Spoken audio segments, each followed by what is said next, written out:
Hello दोस्तों, स्वागत है आप सभी का मेरे भाई आपके अपने परिवार में। कैसे हैं आप सभी लोग? उम्मीद करते हैं बहुत ही अच्छे होंगे, स्वस्थ होंगे और अपनी पढ़ाई अच्छे से कर रहे होंगे। तो हम कक्षा 10वीं का साइंस पढ़ा रहे थे, जिसमें हमने दूसरा चैप्टर था हमारा अम्ल क्षारक एवं लवण वाला चैप्टर, जिसमें से हमने कुछ टॉपिक पिछले वीडियो में कवर कर लिए हैं, जैसे कि पीएच वैल्यू क्या होता है और उसमें पीएच वैल्यू कब ज़्यादा, किसका अम्ल क्षार, ये सब हमने बहुत सारी बातें अच्छे से कर लिए हैं। तो आज हम उसके आगे का टॉपिक देखने वाले हैं। उसमें हमारा क्या है कि दैनिक जीवन में पीएच वैल्यू का महत्व क्या है, कि जो हमारे पीएच वैल्यू होते हैं वो हमारे दैनिक जीवन में इंपॉर्टेंट क्या है, ये हमको देखने वाले हैं। ठीक है, तो सबसे पहले होता है हमारा पौधे व पशुओं का पीएच के प्रति संवेदनशीलता, यानी कि कुछ पौधे ऐसे हैं जो पीएच के प्रति क्या संवेदनशील करते हैं और कुछ जंतु ऐसे हैं जो पीएच के प्रति क्या संवेदनशील करते हैं, उसको हम देखने वाले हैं। तो बिना किसी देरी के चलिए शुरू करते हैं वीडियो। सबसे पहले बात करें पीएच वैल्यू की, तो जो हमारा बॉडी होता है ना, हमारे शरीर का पीएच वैल्यू कितना होता है?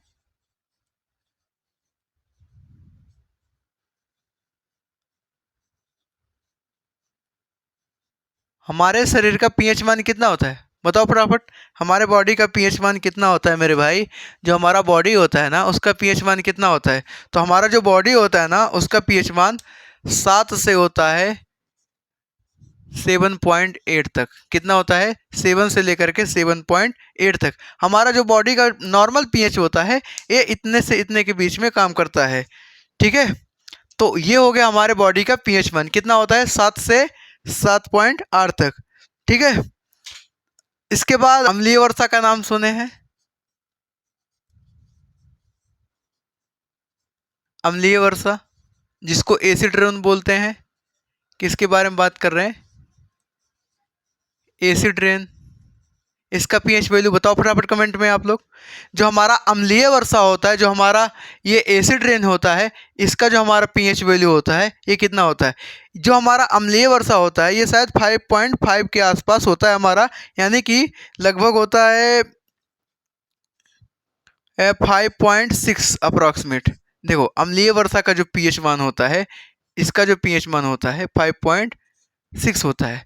और ये जो अम्लीय वर्षा होता है ना, इसके बारे में बात करें तो हमारे मानसून की पहली बारिश है। कैसी बारिश होती है? मानसून की मानसून की पहली बारिश होती है। मानसून की पहली बारिश है। तो जो हमारे मानसून की पहली बारिश होती है, वो हमारा अम्लीय वर्षा होता है। अगर मानो बारिश हो रहा है, ठीक है, अब बारिश अगर हो रहा है तो जो बारिश की बूंदें आ रही हैं, जो पानी गिर रहा है, उसका अगर पीएच वैल्यू 5.6 से क्या हुआ, 5.6 से अगर कम हुआ, क्या हुआ, 5.6 से क्या हुआ, कम हुआ। अगर वर्षा जो हो रहा है, जो हमारा वर्षा होता है, वर्षा का जल, किसके बारे में बात करें? अम्लीय वर्षा, यानी कि वर्षा का जल। कहाँ लिखे? यहाँ लिखे। वर्षा का जो जल होता है ना, वर्षा जल, इसका अगर पीएच वैल्यू 5.6 से कम हुआ, अगर इसका पीएच वैल्यू 5.6 से कम हुआ, तो हमारा उसको क्या बोलते हैं? अम्लीय वर्षा बोले तो एसिड रन बोलते हैं। ठीक है, और इससे इफेक्ट क्या होता है? जो हमारी इमारतें होती हैं ना, उस पर देखो काले पड़ने लगते हैं, काई वगैरह लगने लगते हैं। ताजमहल देखो धीरे धीरे काला पड़ रहा है, तो इसका रीजन क्या है? हमारा एसिड रेन ही है। कि अगर, क्या बताया हमने, जिस भी वर्षा जल का पीएच मान 5.6 से कम हुआ, वर्षा जल का पीएच मान 5.6 से कम हुआ, तो हमारा क्या होता है? अम्लीय वर्षा। और अम्लीय वर्षा जो होता है, ये मानसून की पहली बारिश होती है। इसके बहुत सारे साइड इफ़ेक्ट होते हैं। साइड इफ़ेक्ट क्या होते हैं, प्रभाव क्या होते हैं, ये देख लेते हैं। प्रभाव क्या हो सकता है? हमको स्किन का कैंसर भी हो सकता है। स्किन कैंसर हो सकता है, बहुत सारी बीमारियां हो सकती हैं। इसीलिए बोलते हैं ना कि मानसून की जब पहली बारिश हो तो उसमें नहीं नहाना चाहिए, लेकिन नहाते हैं सब लोग। तुम लोग भी नहाते हो। तो जो मानसून की पहली बारिश होती है, जो पहली बारिश होती है, उसमें नहीं नहाना चाहिए। उससे स्किन का कैंसर हो सकता है और बहुत सारी बीमारियां भी हो सकती हैं। ठीक है, तो क्यों? क्योंकि उसमें एसिड की मात्रा ज़्यादा रहता है और वो हमारा जो होता है मानसून की पहली बारिश वो अम्लीय बारिश होता है और उसका पीएच वैल्यू 5.6 से कम होता है। किसी भी वर्षा जल का अगर पीएच वैल्यू 5.6 से कम हुआ तो हमारा अम्लीय वर्षा है और ये मानसून की पहली बारिश होती है। इसके बहुत सारे दुष्प्रभाव हो सकते हैं, इसीलिए आप लोगों को मानसून के पहले बारिश में नहाने से रोका जाता है। घर वाले भी रोकते होंगे, मम्मी भी रोकती होंगी कि पहला पानी है मौसम का, ना नहाओ, नहीं तो बीमार पड़ जाबो और बीमार पड़ जाबो तो जाके सुई लगवाओ पड़े। ठीक है, समझ में आया यहाँ तक ना? तो जो हमारा हमने क्या बताया अभी तक, हमारे शरीर का पीएच मान इतने से इतने के बीच में होता है नॉर्मल। अगर इसे कम ज़्यादा हुआ तो हमारा तबीयत भी खराब हो सकता है। दूसरा पॉइंट हमने क्या बताया, जो अम्लीय वर्षा होता है। अम्लीय वर्षा क्या होता है, जिस भी वर्षा जल का मान पीएच मान 5.6 से कम होता है तो उसको बोलते हैं अम्लीय वर्षा। और ये मानसून की पहली बारिश होती है, इसके प्रभाव होते हैं हमारे स्किन कैंसर और बीमारियाँ बहुत सारी होती हैं। तो उम्मीद करते हैं यहाँ तक आपको समझ में आया होगा। इसको आप लोग नोट करो, इसके बाद हम इसके आगे वाला देखते हैं दूसरा पॉइंट। दूसरा पॉइंट हमारा क्या है, दूसरे ग्रह पे जीवन। अगर हम दूसरे ग्रह पे, आपसे एक क्वेश्चन है कि भैया आपको हम भेज रहे हैं दूसरे ग्रह पे, जाओ वहाँ जिंदा रह के बताओ, क्या जिंदा रह पाओगे? वहाँ पे जीवन संभव है? बताओ। दूसरे ग्रह पे, दूसरे ग्रह में जीवन, क्या दूसरे ग्रह में अगर हम जाएं तो जिंदगी जी सकते हैं अच्छे से? बताओ। हाँ, ऐसा ही हमारा एक ग्रह है, अभी बताते हैं जी पाओगे कि नहीं। जो हमारा एक ग्रह है, नाम है उसका शुक्र। नाम तो सुना ही होगा, बहुत ही पुराना नाम है, बहुत ही प्यारा नाम है, अच्छा है, सुंदर है। शुक्र जो हमारा ग्रह है, कौन सा ग्रह? वीनस। ठीक है, शुक्र जो हमारा ग्रह है, यहाँ पे जानते हो इसका जो वातावरण होता है वो सल्फ्यूरिक अम्ल के गैसों से बना रहता है, उसके बादल रहते हैं गैसों के। तो यहाँ पर ये जो इसका वातावरण है ना, किसके बारे में बात करें, जो हमारा शुक्र ग्रह है इसका जो वातावरण है ना, वातावरण ये क्या होता है, H2SO4, जिसको हम लोग क्या नाम देते हैं, सल्फ्यूरिक अम्ल। किसके बारे में बात कर रहे हैं, इसको मिटा, किसके बारे में बात कर रहे हैं, सल्फ्यूरिक अम्ल के, सल्फ्यूरिक अम्ल। इसका जो वातावरण है सल्फ्यूरिक अम्ल के बादलों से, श्वेत बादल और पीले बादलों के बनने से यहाँ पर वो उसका वातावरण बनता है। किसके बनता है, सल्फ्यूरिक अम्ल के, श्वेत, सल्फ्यूरिक अम्ल के श्वेत व श्वेत प्लस पीले, सफ़ेद भी रहता है पीले, मोटे बादल से, मोटे लेयर यानी कि बादल से बना होता है। ठीक है, तो जो हमारा ये शुक्र ग्रह होता है इसका जो वातावरण हमारा होता है वो सल्फ्यूरिक अम्ल के श्वेत और पीले मोटे बादल से बना होता है। अब आप लोग एक बात बताओ, सल्फ्यूरिक अम्ल हमारा स्ट्रॉन्ग एसिड है यानी कि मजबूत वाला हमारा अम्ल है। आप लोग बताओ कमेंट करके, क्या इसमें जीवन संभव हो पाएगा कि हम अम्ल के बीच में रहें, वो भी खतरनाक अम्ल, क्या वहाँ पे ज़िंदगी संभव है? मुझे तो नहीं लगता, मैं नहीं रह पाऊँगा। आप लोग को लगता है तो बताओ कमेंट करके, क्या वहाँ पर जीवन संभव है या नहीं है? बताओ फटाफट कि जो हमारा शुक्र ग्रह है, क्या वहाँ पर हम जिंदगी जी सकते हैं या नहीं? बोलो, बोलो फटाफट कि जो हमारा शुक्र ग्रह है इसका वातावरण किससे बना है? फिर से एक बार, जो हमारा शुक्र ग्रह है इसका वातावरण सल्फ्यूरिक अम्ल के श्वेत और पीले बादल के, श्वेत और पीले मोटे बादल से बना है। जिससे यहाँ पर क्या होगा, यहाँ पर जो जीवन है वो जीवन जो है, जीवन संभव है या नहीं? आप लोग बताओ, जीवन संभव है या नहीं? तो सीधी सी बात है, यहाँ पर जीवन संभव नहीं है नॉर्मल तरीके से। ठीक है, समझ में आया? उम्मीद करते हैं यहाँ तक दोनों पॉइंट अच्छे से क्लियर होगा कि पौधे और जंतु हमारे दैनिक जीवन में पीएच का महत्व क्या है। पहला हमने क्या बताया, पौधे या पशुओं का पीएच के प्रति संवेदनशीलता, हमारे बॉडी का टेम्परेचर इतना होता है, पीएच वैल्यू, टेम्परेचर बोल रहे हैं, डिप्रेशन में चल रहे हो आप भैया। हमारे शरीर का जो पीएच मान है इतने से इतने के बीच में काम करता है, अगर अप डाउन हुआ तो हमारा संतुलन शरीर का बिगड़ सकता है। ठीक है, इसके बाद हमने इसके बारे में बताया अम्लीय वर्षा क्या होता है। इसके बाद दूसरा हमने बताया दूसरे ग्रह में जीवन कैसे होता है। शुक्र ग्रह हमारा है, उसका वातावरण सल्फ्यूरिक अम्ल के श्वेत और पीले मोटे बादल से बना है। सीधी सी बात है, अगर वहाँ पर एसिडिक पूरा है तो हमको गला देगा, मतलब हम वहाँ रह नहीं पाएंगे, काफ़ी स्ट्रॉन्ग एसिड है, इसीलिए यहाँ पर जीवन संभव नहीं है। उम्मीद करते हैं यहाँ तक समझ में आया होगा। किसी को कोई तकलीफ कोई दिक्कत हो तो पूछ सकता है। अगला हम देखते हैं बागीचे की मिट्टी का पीएच। क्या हम देखने वाले हैं? तीसरा है बागीचे की मिट्टी का पीएच।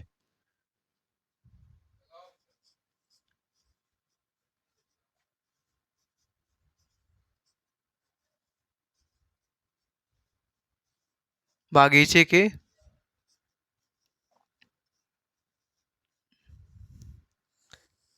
अच्छा भैया, हमारे बगीचे में जो मिट्टी पाई जाती है उसका पीएच क्या होता है ये हमको देखना है, ठीक है। तो अगर मानो हमारे खेतों में जो मिट्टी होता है उसमें खाद पानी हर एक चीज़ अच्छे से नॉर्मल तरीके से मिलता है, तो उसका जो उपज है वो अच्छा है, उसमें अच्छी खासी फसलें होती हैं। लेकिन अगर हम क्या करें, पीएच वैल्यू या तो ज़्यादा कर दें या कम कर दें, तो उसमें अच्छे से उसमें हमारा फसल हो पाएगा या नहीं, ये आप लोग बताओ। सोचो विचार करो कि अभी हमारा मिट्टी नॉर्मल तरीके से है, अभी हमारा मिट्टी कैसा है, नॉर्मल तरीके से है, लेकिन अगर उसका हम पीएच या तो ज़्यादा कर दें या कम कर दें तो क्या होगा। देखो, हमारा जो नॉर्मल होता है ना, अच्छी उपज के लिए, जो हमारा अच्छा उपज होता है ना, सुनो ध्यान से, अच्छी उपज के लिए पीएच वैल्यू कितना होना चाहिए मिट्टी का? अच्छी उपज के लिए कितना होना चाहिए? 6.0 से 7.0 तक इतना होना चाहिए, ठीक है। अच्छी उपज के लिए 6.0 से 7.0 तक होना चाहिए। ये हमारा पीएच वैल्यू है किसका? मिट्टी का। किसके बारे में बात करें? मिट्टी के बारे में बात करें ना। किसकी बात कर रहे हैं? मिट्टी की।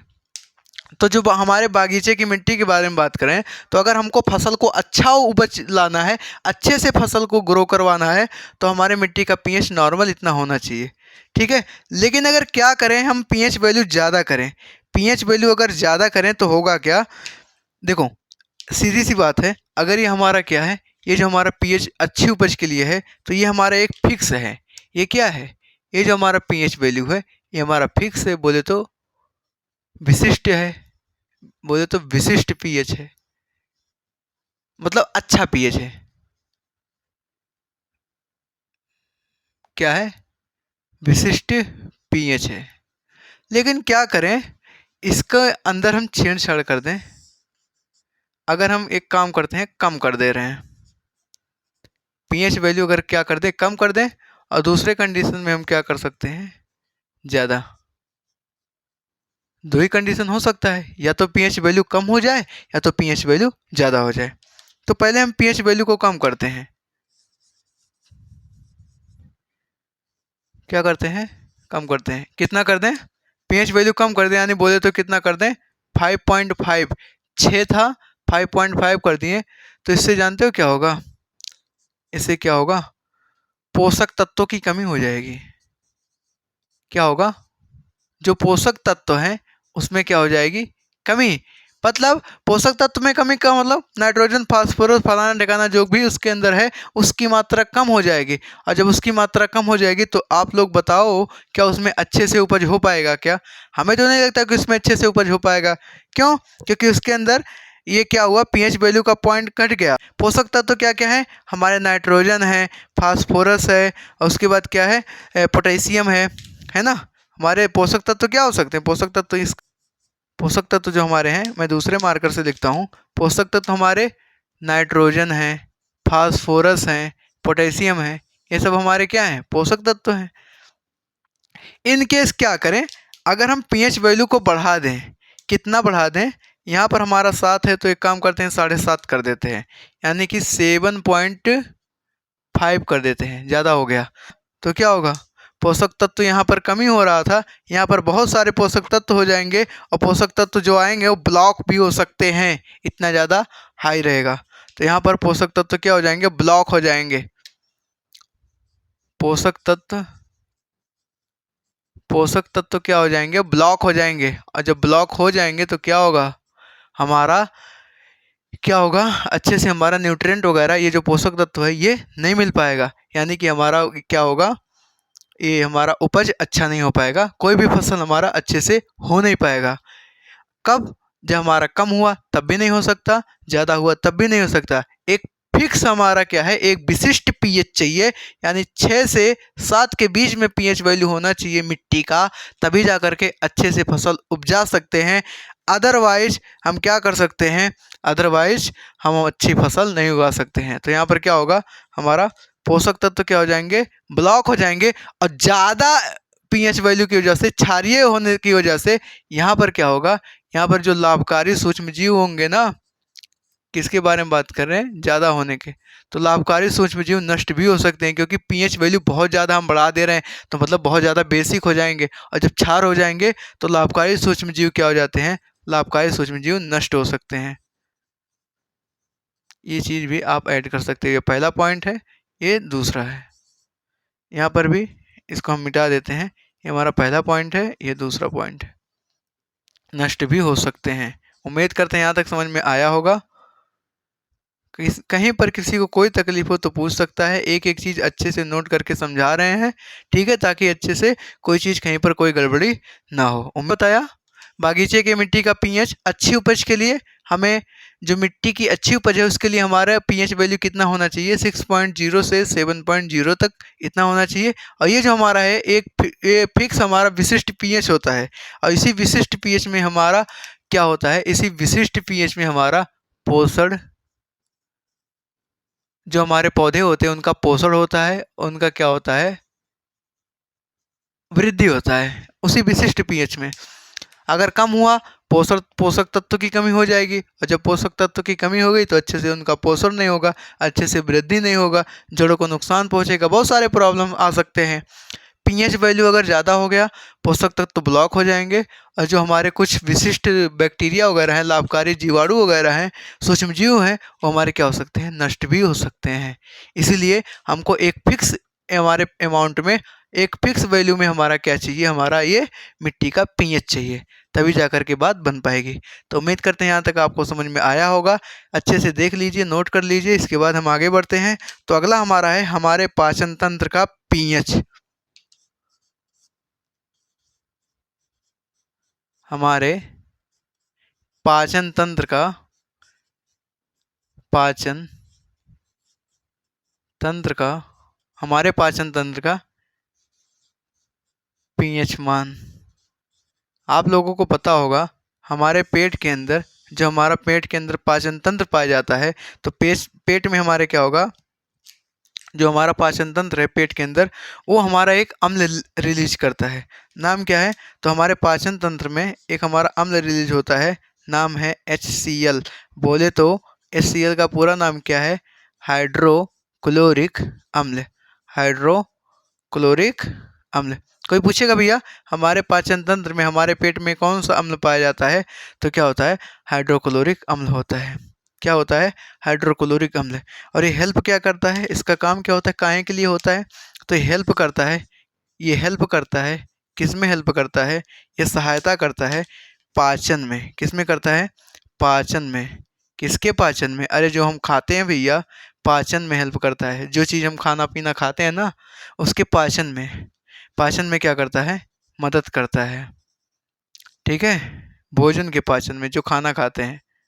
उम्मीद करते हैं यहाँ तक किसी को कोई दिक्कत नहीं। इन केस क्या होगा, अपच की स्थिति, एक शब्द है हमारा अपच। अपच का मतलब जब कोई चीज़ नहीं पचता है।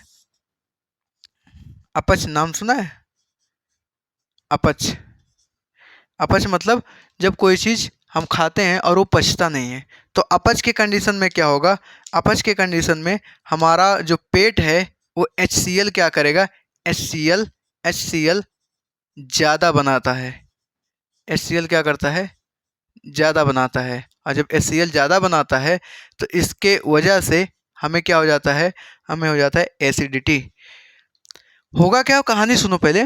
जब हम खाना खा रहे हैं, कोई चीज़ खा रहे हैं, अच्छे से पचा दे रहा है, सब कुछ ठीक ठाक चल रहा है, लेकिन इन केस क्या हुआ, आप लोग गए दुकान पे, चाउमीन, बर्गर, पिज्ज़ा, फुल्की, दुनिया भर का जो कुछ खाए हैं, तो हमारा बॉडी क्या करता है, उसको डाइजेस्ट नहीं कर पाता है। देखो उसका काम क्या है, HCl रिलीज करना। पेट का काम क्या है, HCl रिलीज करेगा, उसको पचाएगा। लेकिन इन केस अगर नहीं पचा पा रहे तो ज़्यादा अमाउंट में HCl रिलीज करेगा, ज़्यादा अमाउंट में हमारा हाइड्रोक्लोरिक अम्ल रिलीज करेगा। अब जब पेट में हाइड्रोक्लोरिक अम्ल बहुत ज़्यादा हो जाएगा तो हमें क्या हो जाता है, ज़्यादा HCl बनता है तो हमको क्या हो जाता है, एसिडिटी हो जाता है, गैस बन जाता है। बोले देखो पेट फूल गया, पता नहीं दुनिया भर का। अपनी गलती नहीं देंगे कि हम चाउमीन खा करके आए हैं 2-3 प्लेट और फुल्की खा करके, बाहर की जो भी हमारे हैं फास्ट फूड वगैरह खा करके आए। पेट हमारा बेचारा उनको पचा ही नहीं पा रहा है, उनको डाइजेस्ट कर ही नहीं पा रहा है। HCl बनाते जा रहा है, HCl बनाते जा रहा है, उसको तो लड़ाई करना है, फाइट करना ही है। HCl अच्छे से बना रहा है, क्यों? क्योंकि उसको तो पचाना है। ज़्यादा अमाउंट में HCl बना दिया तो भाई क्या हो जाता है, एसिडिटी हो जाता है। तो एसिडिटी हो जाता है, तो एसिडिटी जब हो जाएगा तो हमको क्या करना पड़ता है, बाहर से हम एंटी एसिड खाते हैं। एंटी एसिड मतलब बोले तो बेस खाते हैं, क्षार खाते हैं, या फिर को उसका सिरप भी आता है, ऐसे गुलाबी कलर का होता है। उसमें हमारा क्या होता है, ये सोडियम हाइड्रोक्साइड का होता है सिरप। उसको हम ऐसे ढक्कन में 2-3 ढक्कन आराम से पीते हैं, तब जा कर के हमको हाँ आराम मिलता है ना। तो वो हमारा क्या होता है, जो हम लोग एक ढक्कन की सीटी गुलाबी कलर का होता है ना, डॉक्टर ला करके देता है, लो पियो अभी ठीक हो जाएगा। तो हमारा क्या होता है, क्षार होता है। और हमने पढ़ा है जो हमारा क्षार होता है, जो हमारा क्षार होता है वो अम्ल को क्या करता कर देता है, न्यूट्रल कर देता है। जो हमारा क्षार होता है वो अम्ल को क्या कर देता है, न्यूट्रल कर देता है, उदासीन कर देता है। ठीक है। तो अपच के कंडीशन में, अपच का मतलब क्या है, जब भोजन ना पचे, जब भोजन ना पचे, तो अपच के कंडीशन में क्या होता है, हमारा बॉडी क्या करता है, HCl ज़्यादा बना देता है, जिससे हमको क्या हो जाता है, जिससे हमें एसिडिटी हो जाता है। ACIDITY क्या हो जाता है, एसिडिटी, एसिडिटी। एक मिनट हम यहाँ नीचे लिखते हैं, जगह नहीं है यहाँ पे। ज़्यादा हो गया तो हमको क्या हो जाता है, एसिडिटी। अब एसिडिटी की कंडीशन में क्या होता है, हमारा पेट फूल जाता है। और एसिडिटी जब हो जाता है ना, तो पेट में जानते हो क्या होगा, तो पेट में करेगा गुड़ गुड़ गुड़ गुड़ गुड़। तो पेट के अंदर क्या होगा, पेट में जलन होने लगेगा। पेट में क्या होगा, पेट में होगा जलन, जलन। और जलन के साथ साथ मीठा मीठा दर्द करेगा। बोले पेट दर्द कर रहा है, जलन हो रहा है, अगिया रहा है, पता नहीं दुनिया भर का, गंगा में तो और कुल बोलते हैं। ठीक है। तो हमारा जो अपच के कंडीशन में जब हमारा भोजन नहीं पचता है, तो क्यों नहीं पचता है, जब नहीं पचता है तो हमारा बॉडी क्या करता है, जो हमारा पेट होता है वो HCl ज़्यादा बनाता है। और HCl जब ज़्यादा बनाता है तो हमको हो जाता है एसिडिटी। तो एसिडिटी होने की वजह से हमें पेट में क्या होता है, दर्द और जलन होने लगता है। जिससे छुटकारा पाने के लिए, जिससे छुटकारा पाने के लिए हम क्या करते हैं, जिससे हमको आराम के लिए, आराम पाने के लिए, आराम मिल सके, हम क्या करते हैं, बाहर से एंटा एसिड खाते हैं। क्या करते हैं, एंटा एसिड यूज करते हैं। एंटा एसिड, ANTA, एक सेकंड। तो बाहर से हम क्या करते हैं, बाहर से हम एंटा एसिड खाते हैं। हिंदी में इसको बोलते हैं एंटा एसिड। ठीक है, एंटा एसिड खाते हैं। और ये एंटा एसिड, इसके बारे में अभी आगे हम लिखते हैं, यहाँ पर हम मिटा देते हैं इसको। ठीक है। ये जो एंटा एसिड होता है ना, ये हमारा होता है बेसिकली क्षारक होता है। कैसा होता है, क्षारक होता है। और क्षारक में इसमें क्या होता है, इसमें होता है मिल्क ऑफ मैग्नीशिया।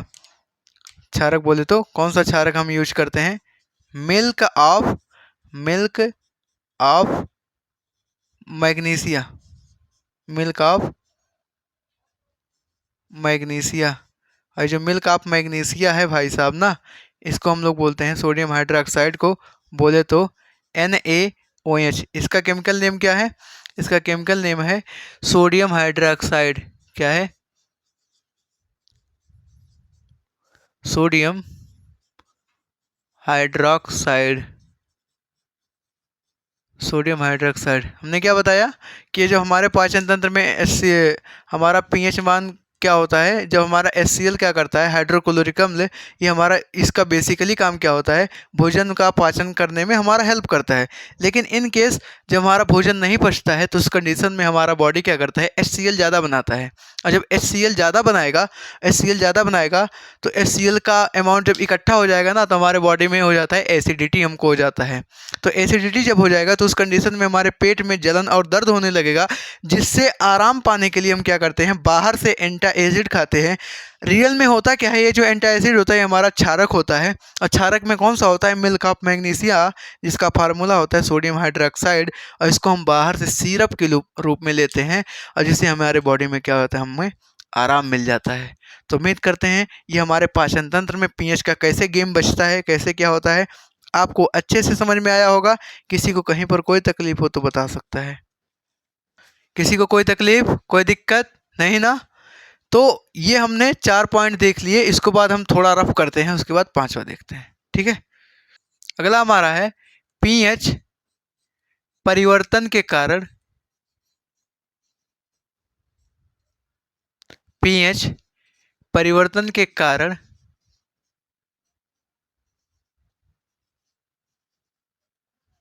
दंत क्षय।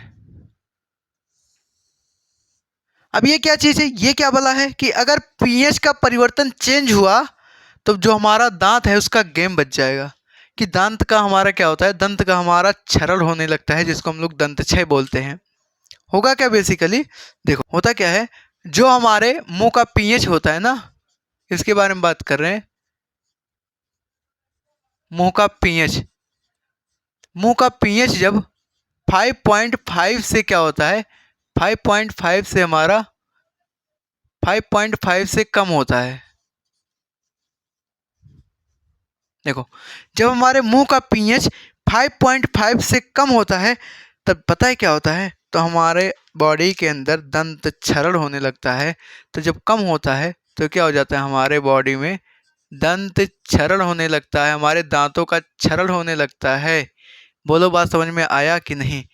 दंत क्षरण स्टार्ट हो जाता है। क्या हो जाता है? स्टार्ट। बात करें जो दांतों का हमारा इनेमल होता है, सुनो ध्यान से, दांतों का इनेमल, ये दांतों का ऐसे रहता है, आई थिंक दांतों का इनेमल, आप लोग करेक्ट कर लेना कहीं पर कोई गड़बड़ी होगा, ठीक है। तो दांतों का जो इनेमल होता है क्या होता है, दंतवल्क। क्या है, दांतों का इनेमल जो हमारा है इसका नेम क्या है, दंतवल्क। इससे बना होता है, ये जो हमारा है दंतवल्क, ये बना होता है कैल्शियम,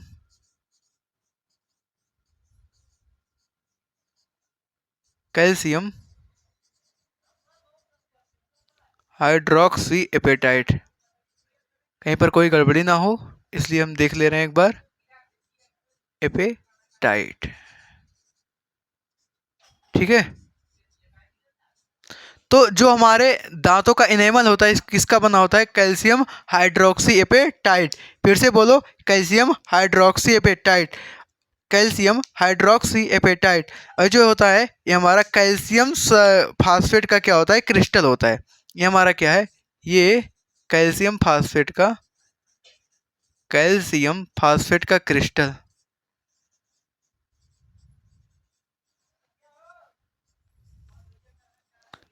कैल्शियम फास्फेट का क्रिस्टल होता है।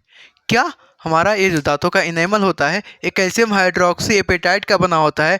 ये जो कैल्शियम हाइड्रोक्सी एपेटाइट है ये हमारा कैल्शियम फास्फेट का क्या होता है, क्रिस्टल होता है। और ये इससे इसी से हमारा क्या बनता है, दांतों का इनेमल होता है। और सबसे बड़ी बात है, ये जो हमारा दंतवल्क है हमारे शरीर का ना सबसे कठोर पार्ट होता है। हमारे शरीर का, हमारे शरीर का क्या है, सबसे कठोर भाग है, सबसे कठोर भाग। कोई पूछेगा बॉडी का सबसे कठोर भाग क्या, बता देना, दांतों का हमारा इनेमल है, सबसे कठोर भाग है हमारा। और इसको हमारा जो एसिड होता है वो हमारा क्या कर देता है, इसको गला देता है, क्षरण कर देता है इसका। इसका उपाय क्या होता है, देखो जब हम क्या होता है खाना खाते हैं ना, तो भोजन के बाद, भोजन ग्रहण करने के बाद, देखो खाने के बाद, खाने के बाद जो बैक्टीरिया होते हैं ना मुंह में, खाने के बाद जो बैक्टीरिया होते हैं मुंह में वो एसिड बनाते हैं। जनरली बैक्टीरिया जो होते हैं वो क्या करते हैं, एसिड का बनाते हैं, ठीक है। अब ये अम्ल क्या करता है, अम्ल की मात्रा देखो, अम्ल अगर बन गया तो हमारा पीएच वैल्यू 5.5 से कम हो जाएगा। अब ज़्यादा हो गया तो इससे हमारा क्या होता है, दांत का क्या होता है, दांत का क्षरण होने लगता है। और जिससे बचने के लिए, इससे बचने के लिए हम क्या करते हैं, सुबह उठते हैं, इससे बचने के लिए हम क्या करते हैं, इससे बचने के लिए दंत मंजन का उपयोग करते हैं। दंत मंजन, अब चाहे क्लोजअप हो और चाहे कोलगेट हो, आप लोग उसको अपने हिसाब से यूज करो। हम लोग दंत मंजन का क्या करते हैं, दंत मंजन का उपयोग करते हैं। दंत मंजन का उपयोग क्यों करते हैं, क्योंकि जो हमारा दंत मंजन होता है, जो दंत मंजन होता है भाई साहब, ये क्या होता है, ये हमारे क्षारक होते हैं। ठीक है, और हमने पढ़ा है पिछले क्लास में कि जो हमारा अम्ल होता है, अम्ल, और जो हमारा क्षारक होता है, अम्ल हमारा क्षारक होता है, दोनों मिलकर के क्या कर देते हैं, उदासीन कर देते हैं, न्यूट्रल कर देते हैं।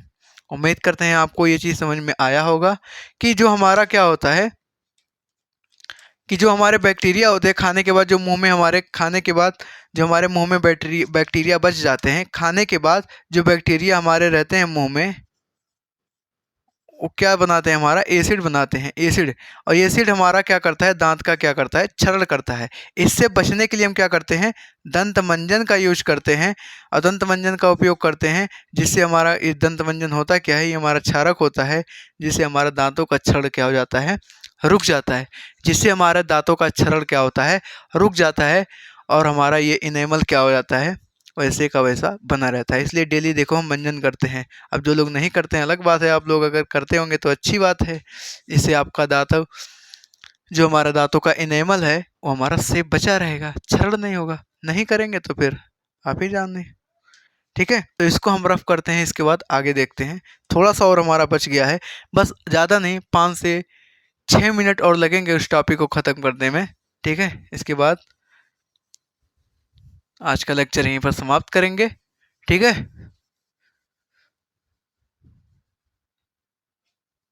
और अगर हमारी बात आपको समझ में आ रही हो कहीं पर, कि हाँ मेहनत हमारी लग रही हो, कि हाँ सच में मेहनत कर रहे हैं, तो वीडियो को लाइक कर दिया करें। ठीक है,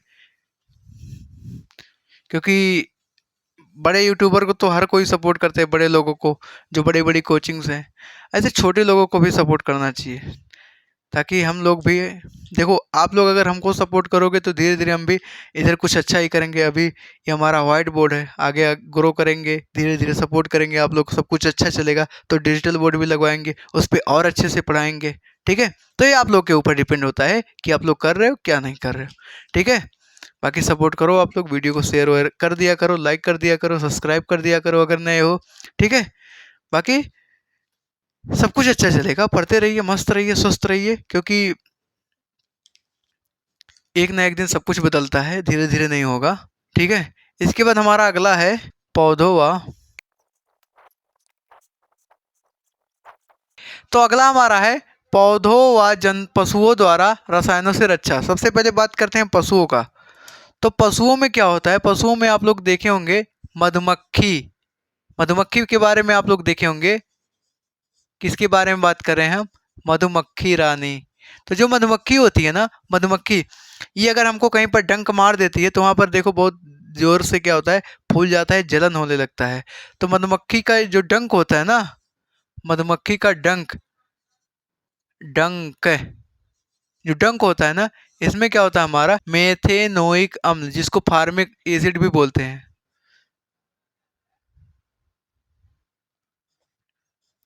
मेथेनोइक अम्ल क्या है, मेथेनोइक अम्ल, इसको फार्मिक एसिड भी बोलते हैं। फार्मिक एसिड क्या है, फार्मिक एसिड। ठीक है, तो जो हमारा मेथेनोइक अम्ल होता है, मधुमक्खी के डंक में पाया जाता है, और इसकी वजह से हमारे हाथों में जहाँ कर भी कहीं भी अगर ये डंक मारता है तो वहाँ क्या होता है, जलन होने लगता है। तो इसी की वजह से हमारा क्या होता है, बॉडी में जलन होता है, जलन होने लगता है। जलन के साथ साथ दर्द भी होता है हल्का हल्का। इसके हमें आराम अगर पाना है तो आराम पाने के लिए हम, ये देखिए ये हमारा अम्ल है, अम्ल को हमारा क्या डाउन कर सकता है, क्षार। तो यहाँ पर हम क्या करेंगे, आराम पाने के लिए हम क्या करते हैं, अगर हमको आराम चाहिए ना, आराम चाहिए तो हम क्या यूज करते हैं, क्षारक यूज करते हैं। उस क्षारक का नाम क्या है, कौन सा क्षारक है? क्षारक हमारा है बेकिंग सोडा। बेकिंग सोडा का यूज करते हैं, ठीक है। बेकिंग सोडा का यूज करते हैं और जिससे हमें क्या हो जाता है, आराम हो जाता है। दर्द व जलन क्या कर देता है, बंद हो जाता है वहाँ पे, तो हमें आराम हो जाता है, आराम फील करते हैं हम।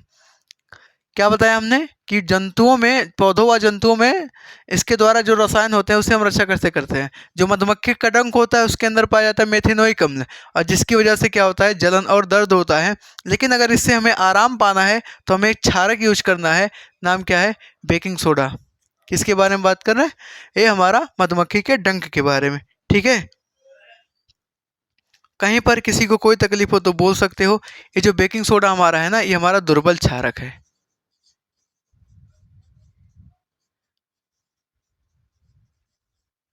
ऐसा क्षारक है, दुर्बल क्षारक है। तो ये तो था हमारा पौधे जंतुओं के बारे में। एक पौधा है हमारा, आप लोग सुने होंगे, नेटल का पौधा, एनसीईआरटी बुक में है। मैं एनसीईआरटी बुक से ही आपको एक लाइन बाय लाइन समझा रहा हूँ। नेटल का जो पौधा होता है, इसके पत्तियों में क्या पाया जाता है, पत्तियों में पत्तियों में क्या हो जाता है, मेथेनोइक अम्ल, मेथेनोइक अम्ल पाया जाता है। क्या पाया जाता है, मेथेनोइक अम्ल। इसी मेथेनोइक अम्ल की वजह से जो हमारे हाथों में चुभता है, तो क्या हो जाता है, मेथेनोइक अम्ल की वजह से क्या हो जाता है, दर्द व जलन होने लगता है। दर्द के साथ साथ क्या होने लगता है, जलन होने लगता है। और दर्द के साथ जब जलन होने लगता है तो हमको इससे अगर आराम चाहिए होगा तो हमें सीधी सी बात है, आराम के लिए हम क्या करते हैं, आराम के लिए हम क्षारक यूज करते हैं। क्या यूज करते हैं, क्षारक यूज करते हैं। उम्मीद करते हैं आपको यहाँ तक समझ में आया होगा, ठीक है। तो यहाँ तक हमने क्या बताया, जो हमारा नेटल का पौधा होता है, पत्तियों में इसके क्या पाया जाता है, हमारा मेथेनोइक अम्ल पाया जाता है, जिसकी वजह से हमें दर्द व जलन होता है। इससे आराम पाने के लिए हम किसका यूज करते हैं, क्षारक का यूज करते हैं, बेस का यूज करते हैं। और नेटल हमारा जो है ये एक शाकीय पौधा है। क्या है, हमारा शाकीय पौधा है, शाकीय पौधा। तो अगर आपको कोई पत्ती चुभ गया और जलन होने लगा तो मतलब पक्का उसमें क्या है, हमारा एसिड है, अम्ल है, ठीक है। तो ये हमारा आज का टॉपिक था। हमने इसको अच्छे से समझाया कि पीएच परिवर्तन के कारण दंत क्षरण कैसे होता है। खाना खाने में हमारा बैक्टीरिया होता है जिसकी वजह से एसिड भर जाता है, और एसिड की वजह से हमारे दांत का क्षरण होने लगता है। इससे बचने के लिए हम दंत मंजन का यूज करते हैं, जो कि हमारा एक क्षारक है। और उसके बाद हमने ये देखा, ये पूरा टॉपिक आज कवर किया। बाकी आप लोगों को समझ में कैसा आया है, कमेंट में ज़रूर बताएं कि हाँ सर समझ में आया है कि नहीं आया। बाकी हम तो ये हमारा आज का पूरा टॉपिक था जिसको हमने अच्छे से कवर किया है। किसी को कहीं पर कोई तकलीफ हो तो पूछ सकता है। बाकी इसके बाद मिलते हैं नेक्स्ट वीडियो में, तब तक के लिए बाय बाय, जय हिंद, टेक केयर।